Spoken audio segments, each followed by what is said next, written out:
Apocalipsis 20, del 11 al 15, tenemos el tema, la profecía del juicio final.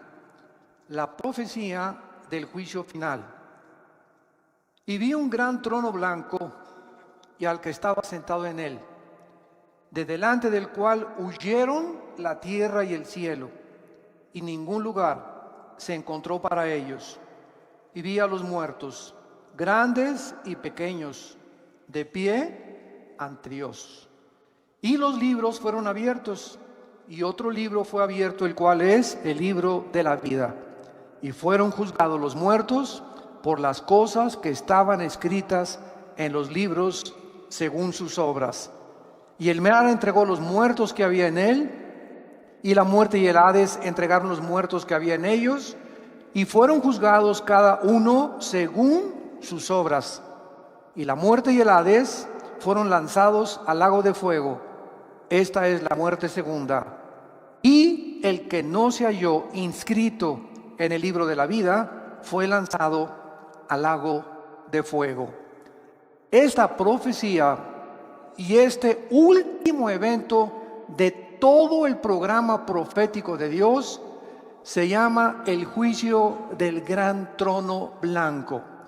Con este evento termina, esto es muy importante para todos ustedes, los estudiantes de escatología o de profecía, el juicio del gran trono blanco, que también se llama el juicio final, porque es el último de los juicios que Dios va a llevar a cabo. Y en este juicio van a estar únicamente los no creyentes, los no salvos. Todas aquellas millones de personas que rechazaron el evangelio de la gracia de Dios estarán en este juicio. Y después de este juicio entramos al reino eterno de Dios. Este juicio va a ser después del reino milenial. Entonces les voy a dar un panorama rapidísimo para que nos podamos ubicar. Ahorita nos encontramos en este periodo de 2000 años que se llama también la época de la iglesia. Son 2000 años aproximadamente que están a punto ya de terminar. El próximo evento ahorita es el arrebatamiento de la iglesia. Somos sacados millones de personas desde Pentecostés hasta nuestros días del mundo. Porque en el arrebatamiento no se van a ir los santos antes de la cruz. O sea, de Adán hasta la cruz de Cristo son los santos del Antiguo Testamento. Ellos van a resucitar hasta después en la segunda venida de Cristo. Entonces, en el arrebatamiento es del Pentecostés, Hechos capítulo 2, hasta que Jesús venga por nosotros, solamente los que estamos en Cristo. El arrebatamiento es para la iglesia. La iglesia no existía en el Antiguo Testamento. Síganme con mucho cuidado. Entonces, en el arrebatamiento la iglesia es arrebatada o sacada del mundo, y después del arrebatamiento sigue un periodo de 7 años que se conoce como la 70 semana de Daniel. Daniel 9, 24 al 27 se profetizó que la última semana o los últimos 7 años Dios terminaría o culminaría su programa con Israel. Al terminar la tribulación o los 7 años de la gran tribulación, bajamos con Cristo a establecer el reino milenial de 1000 años. Y cuando terminen los 1000 años, que son casi se llaman las vacaciones del cristiano, es el juicio del gran trono blanco. Y en el gran trono blanco van a resucitar todos los espíritus que se encuentran en el Hades. ¿Qué es el Hades? La prisión interna en el centro de la tierra, donde se encuentran todas las almas, desde Adán hasta nuestros días, que no van a tener la salvación. Y van a resucitar. Por eso dice, el Hades entregó sus muertos para presentarse y demostrarles Dios lo burlones que fueron. Porque ahorita existe un espíritu de burla, de comentarios tontos de gente, que Dios es esto, que la religión es esto, gente ignorante, que no tiene ni siquiera idea, ni la conciencia que el día de mañana vas a morir. Y que el día que tú te mueras, no importa cuánto te burles y cuánto desprecies las palabras de Jesucristo, te enfrentarás al juicio final. Es como cuando Blaise Pascal, el gran físico matemático francés, cristiano, una eminencia todavía en la física, tuvo un debate con un ateo. Y el ateo le dijo a Blaise Pascal: ¿sabes una cosa? Para mí, después de la muerte, no existe nada. No hay ni infierno, ni cielo, ahí se acabó la existencia. Y Pascal le dijo: pues sabes una cosa, que yo opino lo contrario a ti. Un hombre llamado Jesucristo vino y murió en una cruz y resucitó de los muertos, y la resurrección de Jesucristo transformó el imperio romano. Pero déjame decirte una cosa, le dice Pascal al ateo: ya sea que si tú tienes razón, yo no pierdo nada, pero si yo tengo razón y Jesús realmente resucitó de los muertos, ¿qué amolada te vas a llevar? Así que pues de todas maneras, ¿verdad? Si no es cierto, no perdimos nada, pero si es verdad, entonces aquellos que se burlaron y que persiguieron y que despreciaron completamente el mensaje de Jesús, no tendrán oportunidad de arrepentirse por haber vivido vidas tan orgullosas, tan vanas, tan burlonas y tan despreciativas al mensaje de la palabra de Dios. Muy bien, este juicio, como acabamos de mencionar, se llama el juicio del gran trono blanco, y es el evento final antes de que entremos a la eternidad. Acabando este juicio, ya estuvimos 1000 años aquí en el mundo, viene el juicio, son lanzados al lago de fuego, y de ahí entra Apocalipsis 21 y Apocalipsis 22, que se llama la eternidad. Todavía en el milenio, o sea, en los 1000 años que vamos a tener aquí con Jesucristo en la tierra, va a haber pecado. Todavía en el milenio va a haber muerte. Dice Isaías 65 que el pecador de 100 años será maldecido, y vamos a vivir 1000 años, que es el mismo periodo de tiempo que se nos dio antes del diluvio universal. Por ejemplo, Matusalén vivió 969 años, que es la persona que más tiempo se le ha extendido la vida, pero Noé a los 500 años, ¿verdad?, comenzó a tener hijos.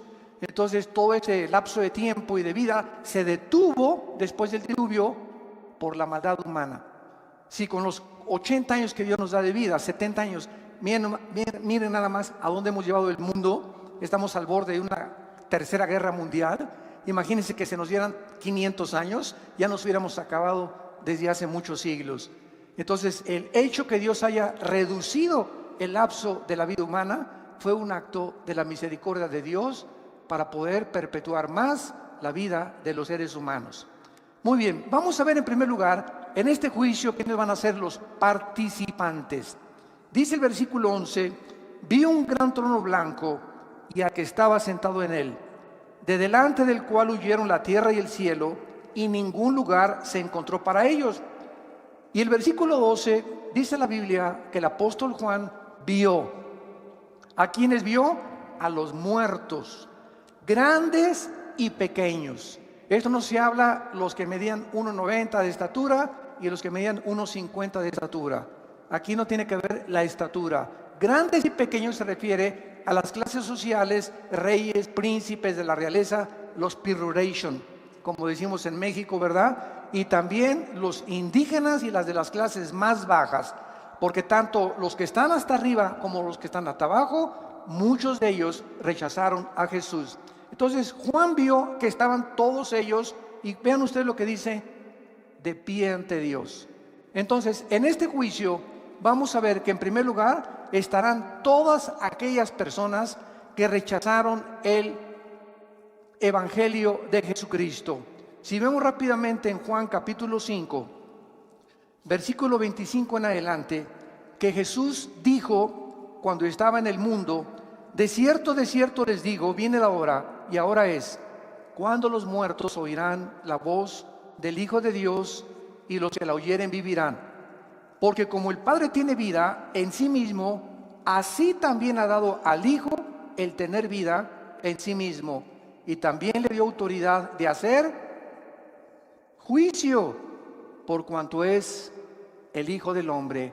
En este juicio estará aquel que hace 2000 años murió en una cruz, en medio de dos ladrones, en medio de las burlas de la gente, en medio de las burlas de los griegos, de los filósofos, en medio de las burlas de los religiosos, en medio de todo ese cúmulo de personas que él había sanado, había librado de los demonios, y sin embargo esos que 8 días antes le dijeron: Hosana el que viene en el nombre del Hijo de David. En el domingo de Ramos, 8 días después, le estaban poniendo clavos en las manos.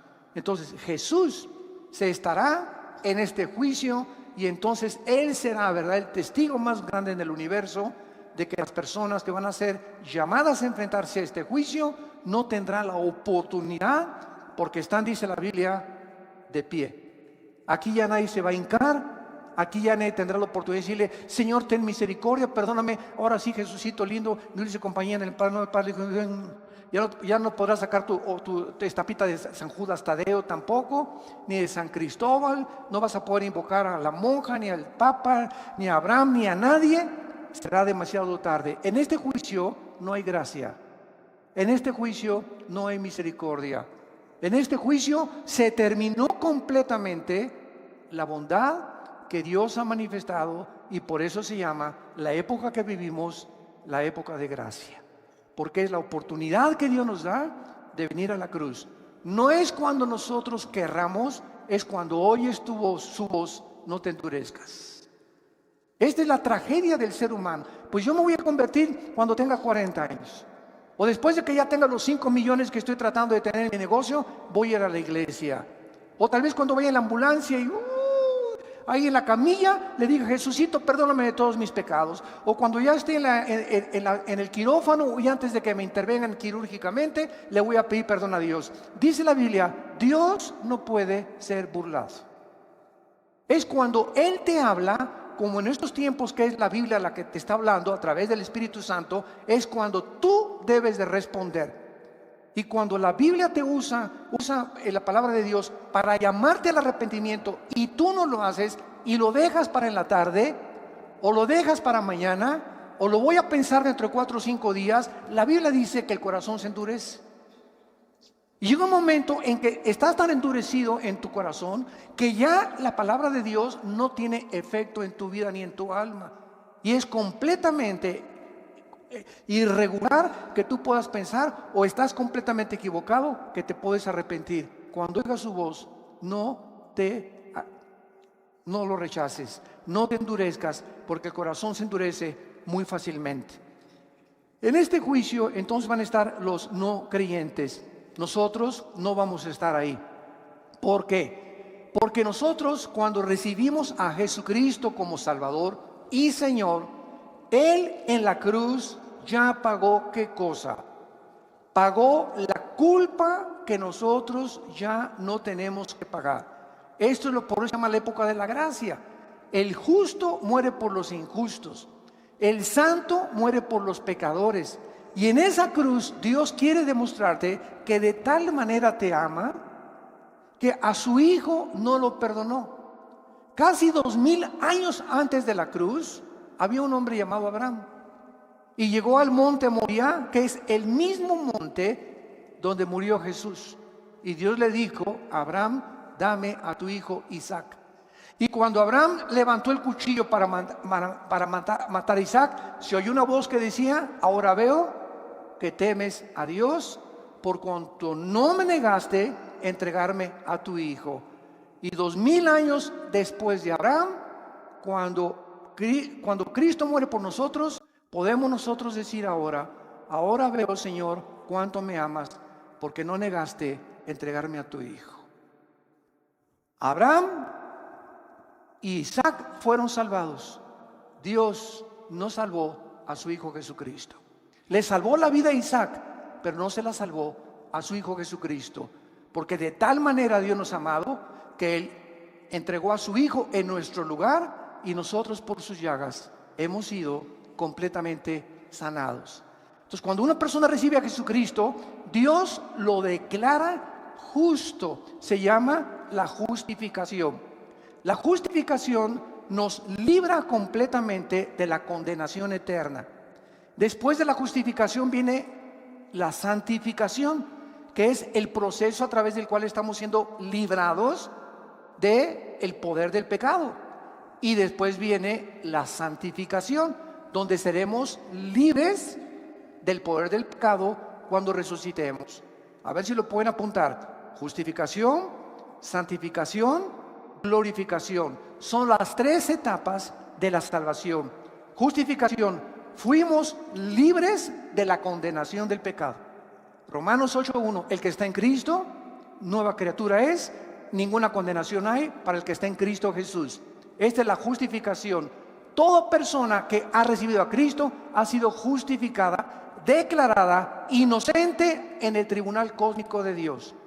Mientras viene Cristo, estamos siendo librados porque el pecado no fue erradicado de nosotros. Ahí está todavía dentro de nosotros el pecado, pero ya no tenemos la culpa cuando sea el juicio de pagar por ellos.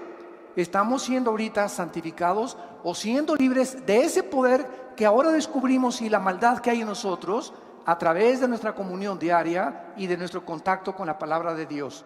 Esta es la palabra que se llama santo. Sean santos. Cada día trata de decirle no al pecado, no al pecado, no al pecado. Y mientras más rechaces el pecado en tu vida, más fuerza espiritual tienes dentro de ti y más poder de resistir las tentaciones.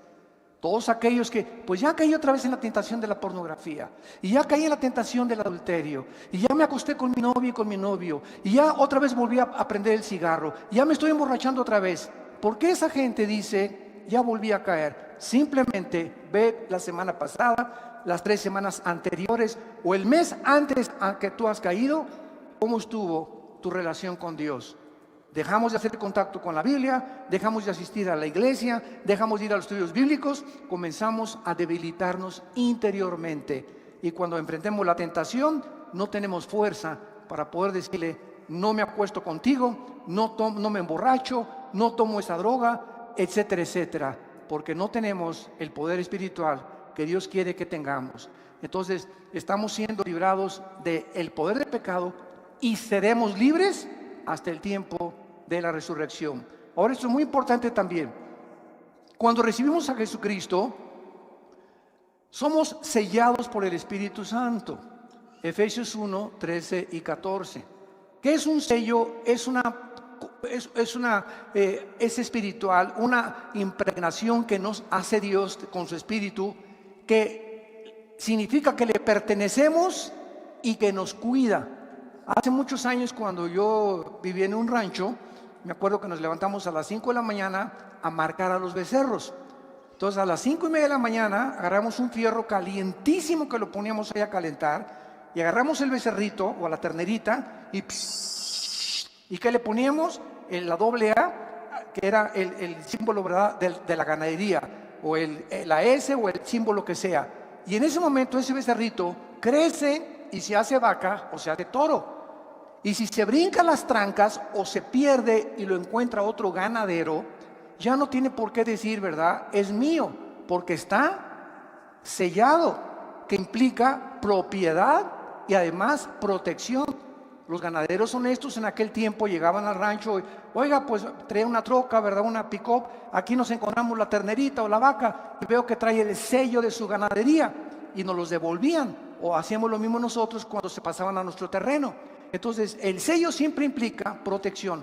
Cuando Dios nos sella, los demonios, porque nadie lo puede ver, hay muchos cristianos que no son cristianos, y solamente los demonios y los ángeles a nuestro alrededor saben quiénes de nosotros somos verdaderamente sellados. Entonces, cuando estamos sellados, Dios nos sella para que los mismos demonios, mientras estoy cerca del Altísimo y habito cerca de sus alas, soy protegido de los demonios, porque los demonios saben quiénes tienen al Espíritu Santo. Entonces, este sello nos guarda y nos protege del mal mientras nos mantengamos en comunión con el Hijo de Dios. Número 2, cuando nacemos de nuevo o cuando recibimos a Cristo, en ese momento somos regenerados por el Espíritu Santo. Y en otras palabras, nuestra antigua vida es despertada, el foco que tenemos apagado con el cual nacimos, que es el Espíritu, se prende y comenzamos a venir a la Biblia y comienzo a entender la Biblia, y algo de la Biblia me comienza a atraer, comienzo a tener hambre de la palabra de Dios, porque he nacido espiritualmente. ¿Por qué? Porque he sido regenerado por el Espíritu de Dios. Y en tercer lugar, somos bautizados con el Espíritu Santo. Durante muchos años se estuvo pululando por ahí o propagando que esto yo le considero una herejía, de que, a ver, pásenle aquí los que no han recibido el bautismo del Espíritu Santo. Espérame tantito, la cristiandad no está dividida entre los que tienen el bautismo del Espíritu Santo y los que no tienen el bautismo del Espíritu Santo. Si no tienes el bautismo del Espíritu Santo, no formas parte del cuerpo de Cristo. Y si no formas parte del cuerpo de Cristo, no eres cristiano. Entonces, ¿cómo puedes decirme a mí que recibo a Cristo como un niño cuando nace, pues nació sin páncreas? O le faltan los pulmones. No nacimos incompletos. Dicen Colosenses 2 que estamos completos en Él. 1 Corintios 12:13, por un solo Espíritu fuimos todos bautizados y a todos se nos dio a beber del mismo Espíritu. No hay ningún cristiano que le falte nada. Dice 2 de Pedro capítulo 1, todas las cosas que pertenecen a la vida y a la piedad nos han sido dadas, pasado, pretérito. No nos falta nada más que crecer en la gracia y en el conocimiento de Dios. Entonces no puede haber cristianos que les falta algo. Y lo más grave fue cuando se llegó a enseñar y tienes que hablar en lenguas para dar evidencia que tienes al Espíritu Santo. Eso ya se convirtió en una herejía. ¿Por qué es una herejía? Porque el cristiano no es conocido por los dones, sino por el fruto. Los mormones hablan lenguas, los adventistas hablan lenguas, allá en las tribus de África hablan lenguas. Eso no es evidencia absolutamente de nada. La evidencia de que nosotros somos hijos de Dios es el fruto. Jesús dijo, por el fruto los conoceréis, no por los dones que pueden ser falsificados. Entonces esto es muy importante para que no tomemos 2 o 3 eventos en el libro de los Hechos y armemos una doctrina que porque en el libro de los Hechos unos creyeron y no habían recibido el Espíritu Santo, sea un patrón en el cual todos tienen que seguir. El libro de los Hechos es un libro narrativo, histórico, que cuenta la transición entre el judaísmo y el cristianismo. Y se necesitaban evidencias físicas porque aún no podían los cristianos entender porque las epístolas no habían sido escritas.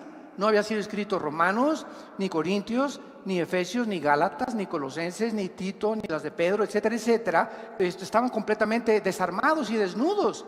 Entonces, cuando los apóstoles escriben las cartas, las escriben para explicarles las cosas de los hechos y explicarles las doctrinas que recibieron de Cristo, como el apóstol Pablo, que estuvo 15 años en el desierto antes que los apóstoles reconocieran que él era realmente uno de ellos, o un apóstol, o como él se llama a sí mismo, el último de los apóstoles. Esto es muy importante, santos de Dios, porque la iglesia está llena de barbaridades. La iglesia está llena de doctrinas y tradiciones de hombres. Esta cosa de que el bautismo era algo que después de ese cristiano lo tienes que recibir, comenzó en los años 70 del siglo pasado.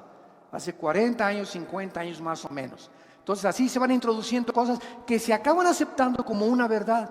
Cuando la Biblia, regresamos a la Biblia y la Biblia nos vuelve otra vez a dar una reforma, una renovación de las cosas realmente como fueron escritas. Entonces, esta es la razón por la cual en el juicio del gran trono blanco los cristianos no vamos a formar parte. Ya fuimos sellados, bautizados, regenerados y la unción la tenemos dentro de nosotros. Finalmente, ¿qué significa la palabra cristiano? Como una vez me preguntaron en una entrevista por televisión, ¿usted por qué no cree en el bautismo del Espíritu Santo? Si no lo creyera no fuera cristiano. ¿Por qué? Porque dice 1 Juan capítulo 2, 21 en adelante, que la unción, ¿qué es la unción? El Espíritu Santo. ¿Sabe lo que significa la palabra cristianos o cristiano? Cristos, ungido. Anos, pequeño. ¿Quién es un cristiano? Una persona pequeña, ungida. Una persona que no importa el color de su piel, lo alto, lo grande, la condición cultural, es una persona que tiene la presencia del Espíritu Santo. Si tú no tienes la presencia del Espíritu Santo, puedes ser católico, evangélico, venir a vida nueva, bautizado, remojado, revolcado, como le quieras llamar, mormón, testigo de Jehová, ciencia cristiana. Ninguna iglesia nos hace cristianos. nos hace cristianos el bautismo del Espíritu Santo. Y la palabra bautismo, ¿qué significa? La palabra bautismo significa identificar, amalgar, hacer uno con otra persona. Entonces, cuando recibimos a Cristo, el Espíritu Santo nos une al cuerpo de Cristo, nos amalga, nos funde, nos identifica. Y en ese momento somos parte de su cuerpo, de sus huesos y de su carne. Y Él es la cabeza. Entonces, esto es el bautismo del Espíritu Santo, la operación mediante la cual el Espíritu Santo nos funde, nos amalgama en el momento de la conversión. No mañana ni horas después, en el momento que le recibo como mi Señor y mi Salvador. Y de ahí en adelante solo me hace falta crecer en la gracia y el conocimiento de Dios. Estamos completos en Él. No hay cristianos que tengan algo y cristianos que no tengan algo. O somos completamente cristianos por la presencia del Espíritu Santo y formar parte del cuerpo de Cristo, o no somos cristianos. Tan sencillo como es. Ahora, muy bien, pasemos en segundo lugar. ¿Cuáles son los propósitos de Dios para este juicio? En primer lugar, purgar el pecado del universo. Cuando Jesús termine de juzgar al mundo en su trono blanco, de ahí en adelante, después del trono blanco, vean lo que dice Apocalipsis, el pasaje que tenemos estudiando en el versículo 11 y 2. Vi un gran trono blanco y el que estaba sentado en él, delante del cual huyeron la tierra y el cielo. Ningún lugar se encontró para ellos. Vean ustedes que es en el tiempo de este juicio cuando el cielo y el universo desaparecen para siempre. Los cielos y la nueva tierra no serán hasta después del milenio, después de este juicio. Es precisamente este juicio la culminación del programa profético de Dios. De ahí en adelante, después de este juicio, cielos y nueva tierra, donde ya no existe el pecado. Entonces, esta es la última cosa que hace Dios para purgar el pecado del universo.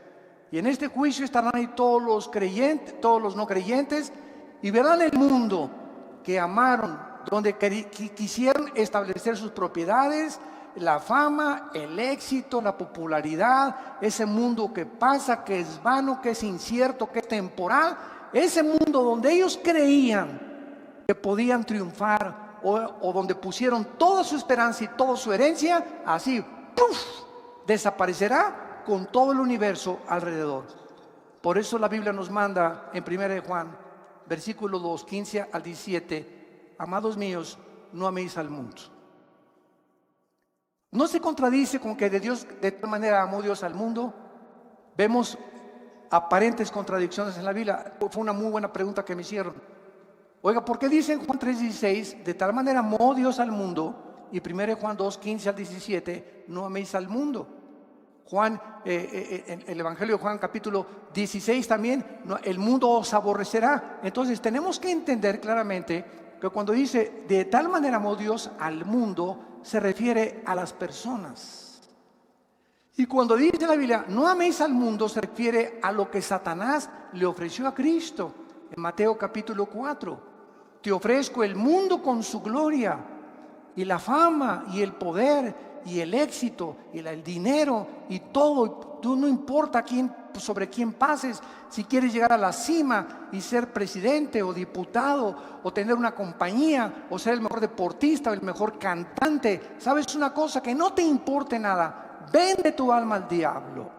Acepte el dinero que te estoy dando. El éxito y la popularidad que te voy a dar es lo que tú necesitas. Eso es el mundo.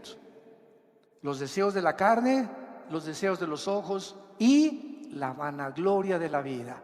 Lo que el mundo nos quiere ofrecer es lo que nos manda Cristo, que no amemos. No nos vayamos con la finta. El mundo es como un espejismo que nos promete esto. Sin embargo, cuando es como un regalo, hace mucho oí ese ejemplo, es como un regalo envuelto con muchos moños y de repente abro el regalo, qué bonito regalo, y le quito los moños y descubro que está vacío. No hay nada ahí. Así es el pecado. Participas del pecado, pruebas del pecado, y cuando lo experimentas el pecado, te das cuenta que no hay nada que te haya podido llenar. Sigues más frustrado, más amargado, más desilusionado, porque ese vacío solo lo puede llenar el Hijo de Dios. La mujer samaritana, la chulis, llevaba 5 maridos. Juan capítulo 4. ¿Y qué estaba buscando esta mujer? No ha cambiado la cultura, lo que en el siglo XXI siguen buscando artistas y no artistas, etcétera. Miss México, Miss Guerrero, Miss Universo, la señora de por acá, la señora de Polanco, la señora de Tlalnepantla, la señora de La Lerma, la señora de Metepec, la señora de Toluca. Miles de mujeres están buscando y miles de hombres también. ¿Qué cosa? Pues Sancho Panza, tienes panza de Sancho Panza, ya no me satisface, voy a buscar otro hombre. Y voy a buscar otro hombre. Voy a buscar a alguien que me haga feliz. Pues esta señora ya tiene cara de Tonina Jackson, ¿verdad? Pues la voy a cambiar ya. Y voy a buscar a alguien más bonita. Y así hay personas, un divorcio, 2, 3, 4, 5, 6. Esta mujer llevaba 5 divorcios. ¿Por qué? Dice la Biblia que era una mujer inmoral. Era una mujer que quería encontrar en los hombres, a descubrir un hombre que le hiciera feliz. Y Jesús le dijo, puedes seguir con esa misma trayectoria. Casarte con el 6, con el 7, con el 8 y vas a llegar a donde llegó la gran artista de cine de Hollywood, Elizabeth Taylor, que rompió el récord con 9 mariditos, la chulis. 9 maridos, uno tras otro, tras otro. Era tan bonita y tan preciosa esa artista que a ningún hombre con el cual se casó creyó que lo merecía. No, yo merezco mejor otro príncipe, yo merezco un rey, yo merezco estas cosas. Sé con artistas, con escritores, etcétera, etcétera.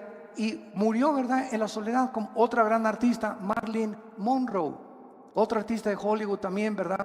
Buscando en la fama y todo, la encuentran en su cama, suicidada por una sobredosis de drogas. Y así podríamos continuar de tanta gente que cree que en los hombres, en las mujeres, en el sexo, en el dinero, en el éxito, en la fama, en la popularidad, se encuentra el propósito y la razón por la cual Dios nos creó al mundo. Todas estas cosas le dijo Dios a la mujer samaritana: de esa agua vuelve a beber y volverás a tener sed. Mas el agua que yo te ofrezco será una fuente de agua viva que salte para vida eterna. Solo Jesús, lo que Él nos ofrece, verdaderamente nos va a satisfacer y nos va a llenar. Mientras tú no estás a Jesús, estás abriendo pozos con agua podrida, con agua echada a perder. Del pozo que tú quieras sacar el agua, nunca va a satisfacer, porque solo Jesús nos puede dar. En segundo lugar, este juicio no solamente es para purgar el pecado y desaparecer el universo y el mundo y la creación del todo, sino también para vindicar, en segundo lugar, la justicia de Dios. Puesto que los juicios de Dios jamás son arbitrarios ni injustos, las personas que están en este juicio, vean ustedes el versículo 12 de Apocalipsis 20, serán juzgadas por las cosas que estaban escritas según sus obras. Qué interesante es esta declaración. Qué paradójico. No somos salvados por las obras, ¿de acuerdo? Dice Efesios 2, 6 y 7 y 8 y 9 que no fuimos salvados por las obras, sino por la fe. Y es un don de Dios. Pero cuando tú te mueras, tus obras que no te salvaron serán usadas para juzgarte. Qué irónico. Mientras somos salvados no son por las obras, pero cuando mueras, las mismas obras que no te pudieron salvar serán usadas para tu juicio final.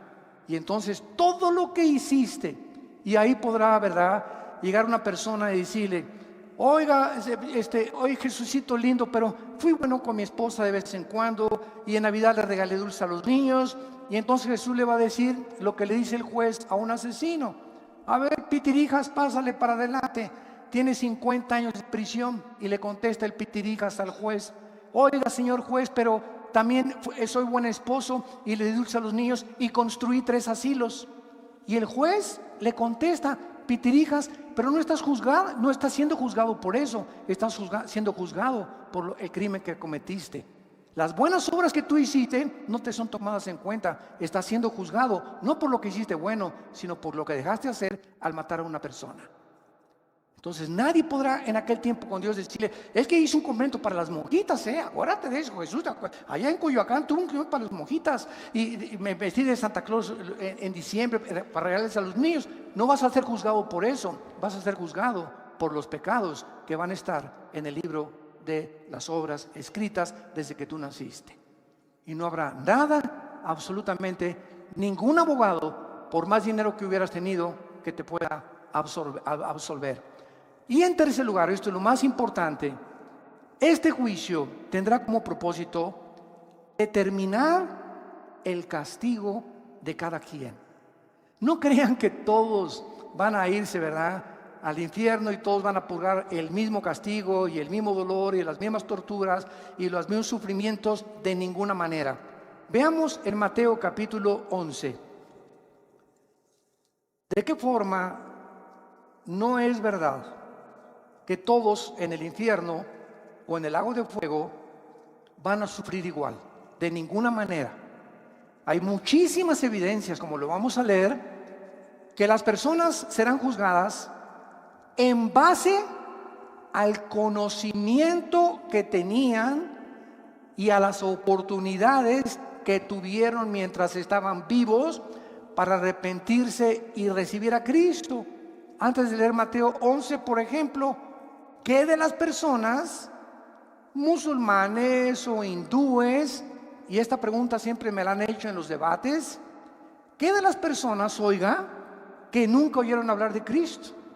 Mi tío fue hindú, mi tío fue budista, mi tío fue por allá en una isla, y hay millones de personas, y esto es una realidad, no lo podemos negar.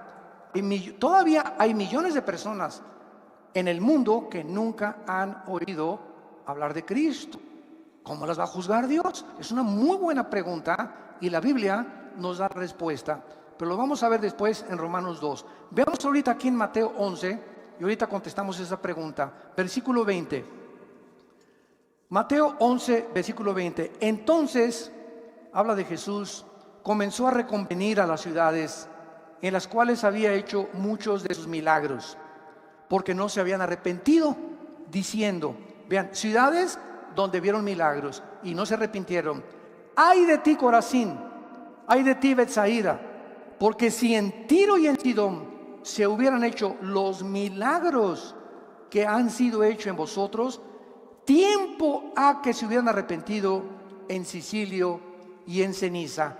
Por tanto, les digo que ¿cuándo es ese día del juicio? El que estamos estudiando del gran trono blanco en Apocalipsis 20, del 11 al 15.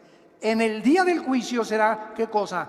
Más tolerable el castigo para Tiro y para Sidón que para ustedes. Jesús les dice a dos ciudades, Tiro y Sidón serán castigadas menos en el día del juicio. ¿Por qué? Porque en Tiro y Sidón no hice los milagros que hice con ustedes. Mientras más milagros veas y mientras más oigas y más te endurezcas, más grande será tu castigo. Y tú, Capernaum, versículo 23, que eres levantada hasta el cielo, hasta el Hades serás abatida, porque si en Sodoma se hubieran hecho los milagros que han sido hechos en ti, habían permanecido hasta el día de hoy. Por tanto, les digo que otra vez, ¿cuándo? En el día del juicio será más tolerable el castigo para la tierra de Sodoma que para ti. Es increíble lo que Jesús declara en este pasaje. Los sodomitas, que eran homosexuales, recibirán mucho menos castigo que los habitantes de Capernaum. ¿Por qué? Porque los sodomitas nunca vieron a Jesús. En Sodoma no había Biblia, en Sodoma no había predicadores, pero en Capernaum vieron al Hijo de Dios predicar la palabra de Dios y hacer milagros, y con todo y esto lo rechazaron. Entonces, Dios es un Dios justo, no puede castigar a aquel a quien le haya dado más evidencias de la existencia de Dios de aquellos que nunca han tenido la evidencia de que Dios existe, más que desde luego en el universo.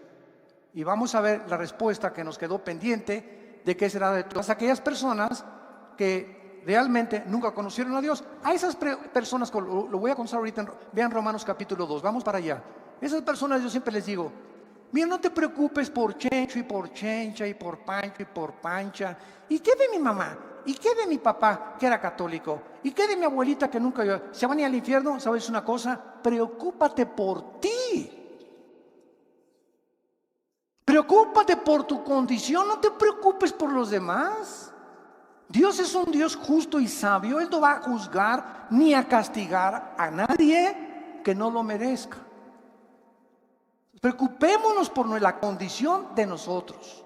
En Romanos capítulo 2, el apóstol Pablo, de una forma magistral, describe claramente esta incógnita que existe y que la Biblia nos revela. Versículo 12 en adelante. Porque todos los que sin ley han pecado, sin ley también perecerán. Y todos los que bajo la ley han pecado, por la ley serán juzgados. Porque no son los oidores de la ley los justos ante Dios, sino los hacedores de la ley serán justificados. Porque cuando los gentiles que no tienen ley hacen por naturaleza lo que es de la ley, estos, aunque no tengan ley, son ley para sí mismos, mostrando la obra de la ley escrita en sus corazones, dando testimonio su conciencia y acusándoles o defendiéndoles sus razonamientos, en el día en que Dios juzgará por Jesucristo los secretos de los hombres. Vean lo que acaba Pablo de explicarnos. Nada más hay dos tipos de personas que han nacido en este mundo. Los que hemos tenido el privilegio, y acordémonos que después del privilegio vienen las responsabilidades, ¿verdad? Los que tenemos la oportunidad de haber tenido padres cristianos, o ustedes que tienen padres cristianos, o todos los que han asistido a las iglesias cristianas en el mundo entero y han oído la palabra de Dios. Por todo lo que has oído vas a ser juzgado. Por todo lo que tú has oído vas a ser juzgado.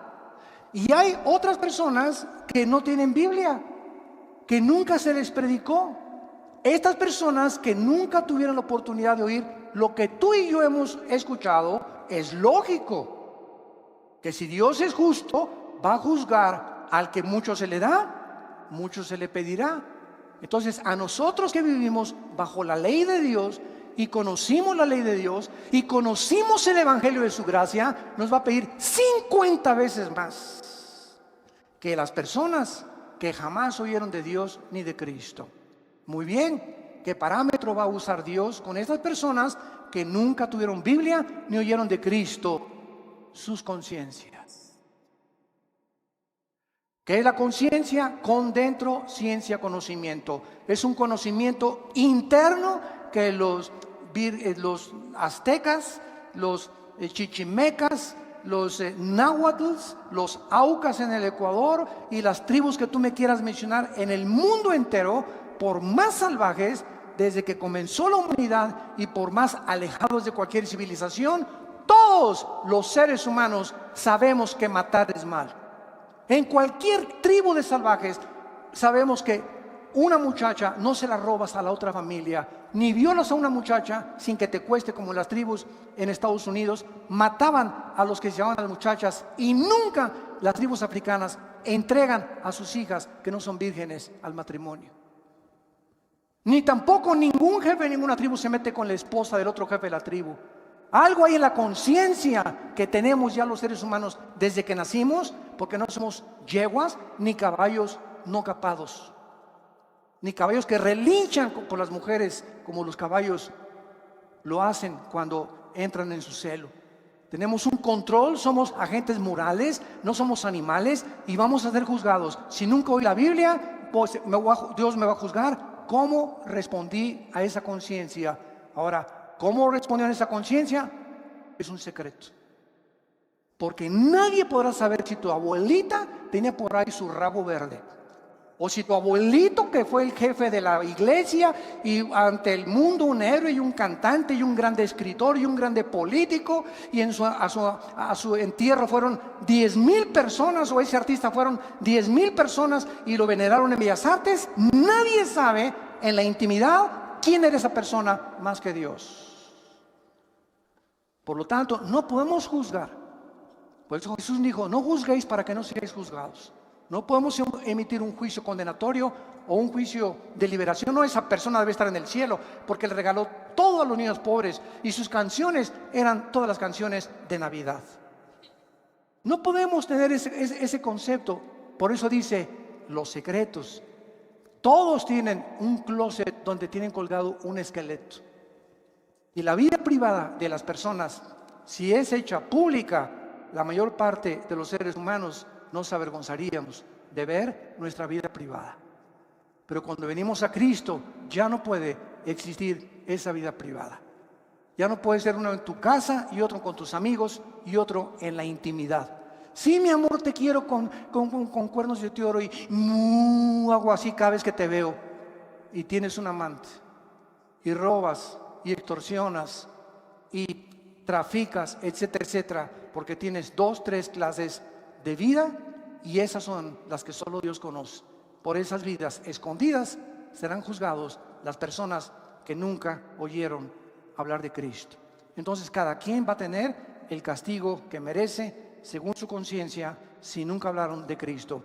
Ahora vean también en Marcos capítulo 12, en penúltimo lugar, Marcos capítulo 12, versículo 38 al 40. Estas verdades que Jesucristo continúa confirmándolas. Dice Marcos 12, 38 al 40: y les decía en su doctrina: guardaos de los escribas, o sea, de los religiosos, que gustan de andar con largas ropas y aman las salutaciones en las plazas y las primeras sillas en las sinagogas y los primeros asientos en las cenas, que devoran las casas de las viudas y por pretexto hacen largas oraciones. Estos recibirán mayor juicio, mayor condenación. Todos aquellos que se autonombraron líderes religiosos, no importa de qué religión haya sido, y que se hayan autonombrado puesto para dirigir a las personas y hayan explotado a sus semejantes, y si hayan aprovechado de sus semejantes, lo mismo que políticos que toman un puesto político, ¿para qué? Para ayudar al pueblo, para sacar al pueblo, para levantar esa ciudad, para mejorar esa ciudad, para levantar esa república, para esa nación. Y al contrario de esto, exploten y roben y se apropien de aquello que es del pueblo, recibirán mayor condenación. Más grande será su juicio por el grande privilegio que Dios les permitió tener al sentarse como jueces, diputados, líderes religiosos, dictadores, presidentes de naciones. Esas personas van a ser las más grandes condenadas. Entonces nos damos cuenta que en este juicio, vamos a ver tus obras. Te puse de presidente, cantante, te di dinero. ¿Qué hiciste con el dinero que te di? ¿Qué hiciste con la belleza que te di? ¿Qué hiciste con los dones musicales que te di? Todo saldrá a la luz. Lo que hiciste y lo que dejaste de hacer. Todas las obras serán juzgadas por aquel que conoce las intenciones y los pensamientos de nuestros corazones. No habrá nadie que se escape, ni Dios no podrá juzgar a nadie que no lo merezca. Oremos. Padre, te damos gracias en esta mañana por tu palabra, porque eres un Dios justo, que nos diste a tu Hijo. Él podrá en ese día declararse inocente, porque tú declararás ante la presencia de tus santos ángeles, de tus querubines y de la misma iglesia que somos nosotros, que dice 1 Corintios 6 que vamos a ser testigos en ese juicio como un gran jurado. Nadie podrá en ese momento llamarle a Dios injusto. Él pagará a cada quien según las obras, pensamientos que haya hecho mientras estábamos en el cuerpo. Y el mar entregará a todos los muertos que murieron en el mar. Todos los que están en las tumbas saldrán, los que se hallen en el Hades, y serán juzgados según sus obras. Y esta es la segunda muerte. Si hay una segunda muerte, es que hubo una primera muerte. La primera muerte es la física, la segunda muerte, la muerte eterna, la eterna separación del Creador de los cielos y la tierra. Y Dios en esta mañana te habla y te invita a que vengas a la cruz, a que le abras tu corazón a Jesús, a que encuentres en Él la satisfacción que tu alma ha estado buscando en tantas cosas que no son Él. Seguirás igual de vacío, de frustrada, de desilusionado, porque de esa agua, cada vez que tú vuelvas a beber, te volverá a dar sed. ¿Qué tengo que hacer? Me preguntarás esta mañana para abrirle mi corazón a Jesús. Arrepiéntete de tu vida. Arrepiéntete de tus pecados. ¿Qué significa arrepentirse? Ir en el camino en el que tú estás ahorita, descubrir que tu camino es un camino equivocado, que ya no puedes seguir caminando por ese camino y darte una vuelta de 180 grados e irte en dirección a Dios, regresar a tu Creador. Hay caminos que parecen derechos, pero su fin es camino de muerte. Vuélvete a Dios. Eso es lo que significa arrepentirse. Vuélvete a Dios. Date la media vuelta en tu vida y ven a Él. Abrázalo en esa cruz, porque con esa sangre que Él derramó, tus pecados y mis pecados son perdonados. Y dile con todo tu corazón, si lo quieres invitar en este momento a tu vida: te pido, Señor, perdón por mis pecados. Me doy la media vuelta de mi vida.